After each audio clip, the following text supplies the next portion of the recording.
Assalamualaikum warahmatullahi wabarakatuh. Pada kesempatan ini kita akan berkenalan dengan Imam Syafi'i. Mari kita kenalan dulu sama beliau. Ini tokoh besar yang luar biasa dalam sejarah Islam. Katanya Imam Ahmad, kalau ada pandangan bahwa setiap 100 tahun nanti akan lahir seorang mujaddid, pembaharu besar. Nah, menurut Imam Ahmad, Imam Syafi'i adalah salah satu di antaranya. Sebelum Imam Syafi'i ada Khalifah Umar bin Abdul Aziz. Ini pendapatnya Imam Malik. Yang jelas tidak ada yang tidak mengakui kebesaran tokoh kita malam hari ini, kebesaran seorang Imam Syafi'i.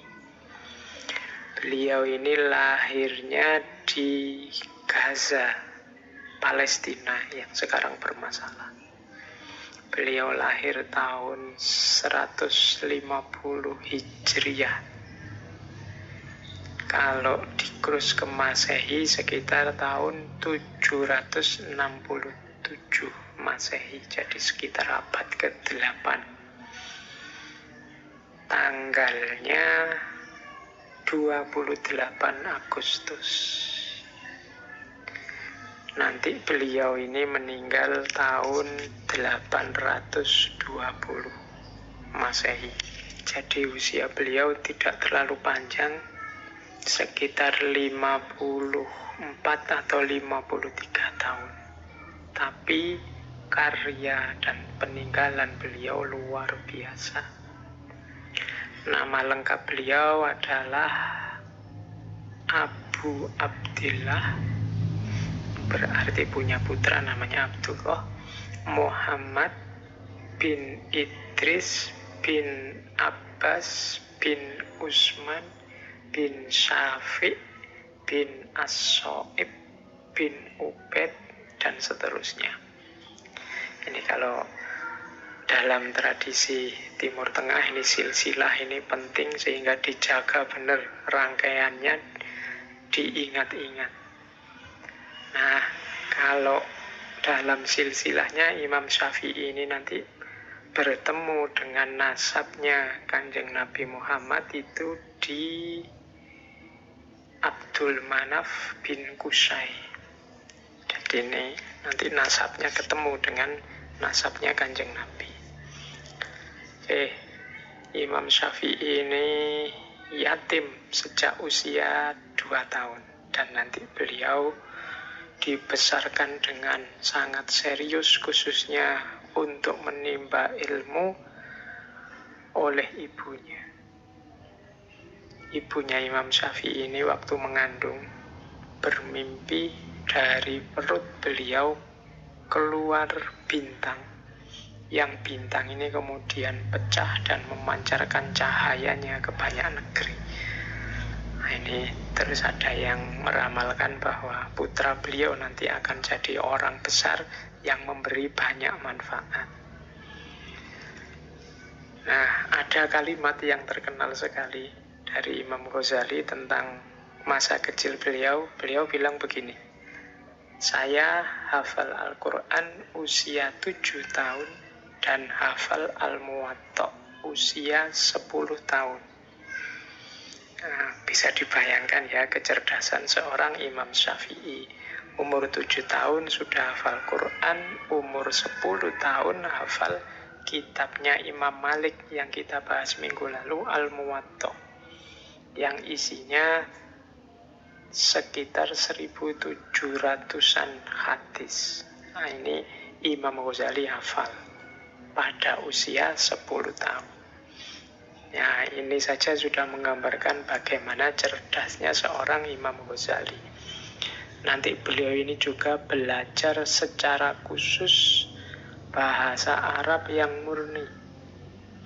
Nanti beliau ini belajar ke Mekah ke satu suku, yaitu namanya Bani Hudzail. Bani Hudzail ini suku yang terkenal kefasihannya dalam bahasa Arab. Dan di sanalah nanti Imam Ghazali berguru tentang bahasa Arab. Jadi Imam Ghazali ini dikenal suka sekali mengembara mencari ilmu. Bahkan nanti beliau sangat menyarankan, apalagi yang muda-muda seperti teman-teman yang mungkin malam hari ini mengikuti kajian, untuk jangan diam saja di rumah. Keluarlah, khususnya dalam rangka mencari ilmu. Pikniklah yang jauh dalam rangka mencari ilmu. Imam Ghazali sendiri nanti banyak mengembara kemana-mana. Meskipun beliau lahirnya di daerah Gaza, Palestina, nanti beliau punya guru di Mekah yang terkenal sekali, yaitu Imam Muslim bin Khalid As-Sanji. Ini seorang faqih besar, dan nanti dalam bimbingannya Imam Syafi'i ini diizinkan memberi fatwa pada usia 15 tahun. Setelah itu nanti Imam Syafi'i pindah berguru ke Imam Malik di Madinah. Setelah itu berguru lagi ke Imam Muhammad bin Hasan Asy-Syaibani. Ini salah satu muridnya Imam Hanafi di Irak. Jadi beliau belajar berguru dari mazhab Maliki ke Imam Malik, langsung berguru juga ke Imam Hanafi melalui muridnya Imam Asy-Syaibani. Dan Imam Ghazali nanti dikenal sebagai seorang faqih yang menyatukan ahlul hadis dan ahlul ra'yi. Sebelum itu terjadi perdebatan-perdebatan, perselisihan pendapat antara dua mazhab ini. Dan nanti Imam Syafi'i dikenal sebagai ulama yang menyatukan dua pendapat ini. Beliau juga nanti sempat ke Yaman untuk belajar pada Syekh Yahya bin Husain. Dan setelah itu beliau kembali lagi ke Irak. Nanti di akhir hidup beliau pindah ke Mesir. Di situ nanti terkenal ada istilah qaul qadim sama qaul jadid. Qaul qadim itu fatwa-fatwa Imam Syafi'i waktu beliau tinggal di Irak. Qaul jadid adalah fatwa-fatwa beliau waktu beliau sudah pindah ke Mesir. Di Irak nanti beliau punya banyak murid, misalnya termasuk Imam Ahmad. Di Mesir juga beliau punya banyak murid. Yang terkenal misalnya Al-Buwaiti atau Al-Muzani. Nah, ini gambaran ringkas profil intelektual seorang Imam Syafi'i. Karya-karya beliau sangat banyak. Yang paling populer, yang sering kita dengar biasanya dua. Yang pertama Ar-Risalah, bidang usul fikih, dan yang kedua Al-Um, untuk fatwa-fatwa fikihnya. Oke, kalau dari sisi profil fisik ya ada yang bilang Imam Syafi'i ini ya tipikal orang Timur Tengah, tinggi, besar, tampan, suaranya merdu. Ada banyak riwayat kalau Imam Syafi'i sedang membaca Al-Quran, banyak orang yang menangis. Terus Imam Syafi'i ini orangnya sederhana, jadi berpakaiannya juga sederhana. Sering pakai sorban dengan gaya orang Badui, orang pedalaman. Dan beliau sukanya pakai boot, jadi sandalnya, sepatunya pakai boot. Oke, baik teman-teman, itu informasi-informasi biografis yang saya kira teman-teman juga sudah tahu bagi yang serius bermadhab Syafi'i. Kalau dari sisi fikih, menurut beliau ada 4 sumber istimbat hukum. Yang pertama Al-Quran, yang kedua Sunnah, yang ketiga Ijma', dan yang keempat Qiyas. Kalau ini sudah masyhur, teman-teman insya Allah sudah mengerti semua. Jadi untuk menetapkan hukum itu ya ranking awal 1 dan 2 semua madhab itu Al-Quran dan Sunnah. Berarti tidak ada yang tidak menggunakan Al-Quran dan Sunnah. Berarti tidak perlu kita merasa kalau ikut madhab itu berarti meninggalkan Al-Quran dan Sunnah. Wong madhabnya sendiri rujukannya Al-Quran dan Sunnah. Baru kalau tidak ada di dua sumber itu, diambillah sumber yang ketiga, yaitu ijma. Ijma itu kesepakatan para ulama.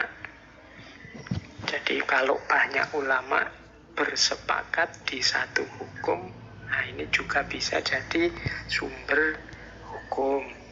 Ya karena para ulama ini kan diasumsikan orang-orang yang sudah mumpuni keilmuannya, levelnya sudah mujtahid. Sehingga kalau banyak di antara mereka bersepakat tentang satu hukum, ya insya Allah itulah kebenaran. Dan yang keempat, kias. Kalau kias ini ya, kalau dalam ilmu logika namanya analogi. Analogi itu memutuskan satu hukum yang nas harfiahnya tidak ada, tapi yang mirip ada. Nah, ini kias dengan cara analogi.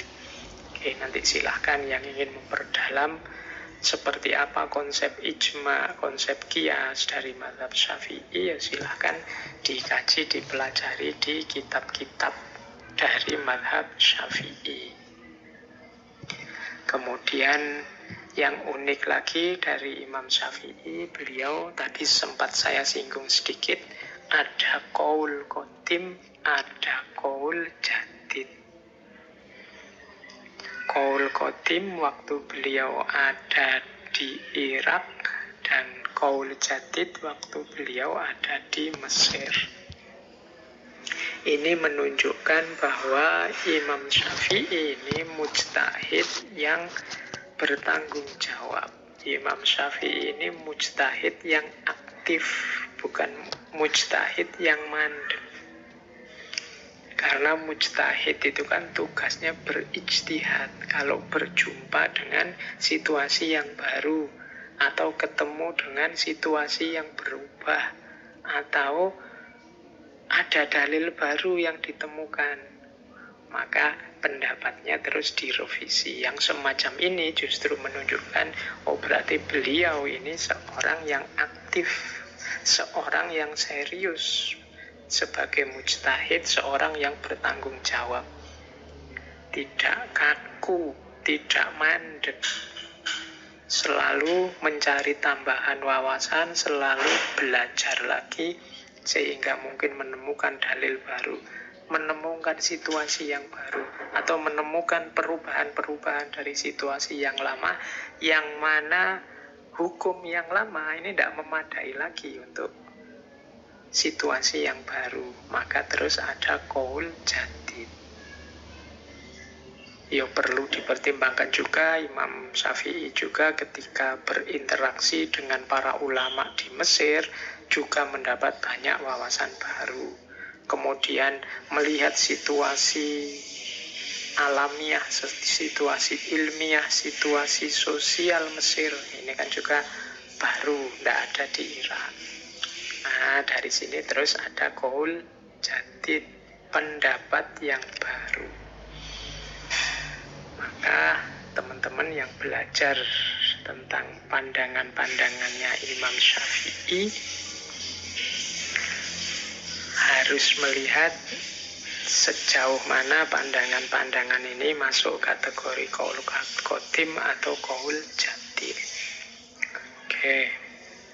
Yang khas lagi dari Imam Syafi'i adalah satu cabang keilmuan, ilmu alat dalam dunia fikih yang nanti dikenal sebagai usul fikih.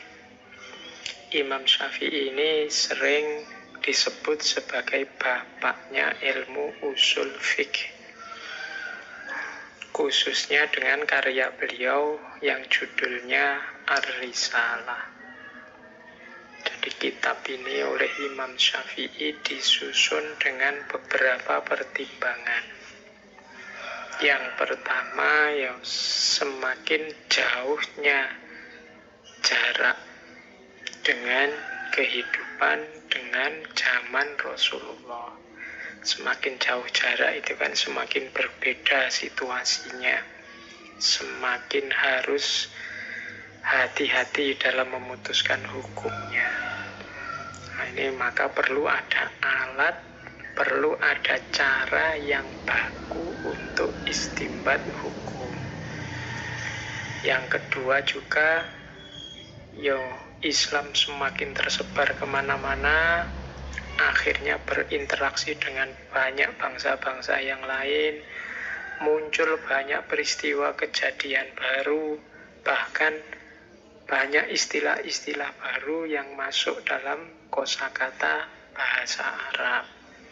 Nah, ini juga nanti kalau tidak hati-hati, cara memahami nas, memahami teks bisa keliru, karena banyak kecampur, banyak masuknya istilah-istilah baru.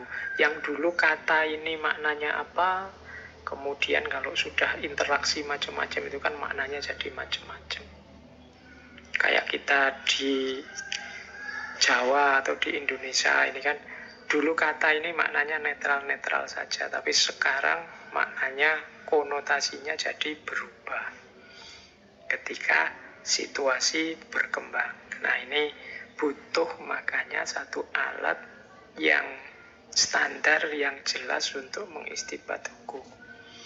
Kemudian juga yang paling terkenal ya lahirnya kitab Ar-Risalah ini dalam rangka menjembatani madhab Ahlul Ra'yi di Irak dan madhab Ahlul Hadis di Madinah. Dua madhab ini sering berselisih dalam pandangan. Nah, ini kitab yang kita kenal nanti dengan judul Ar-Risalah.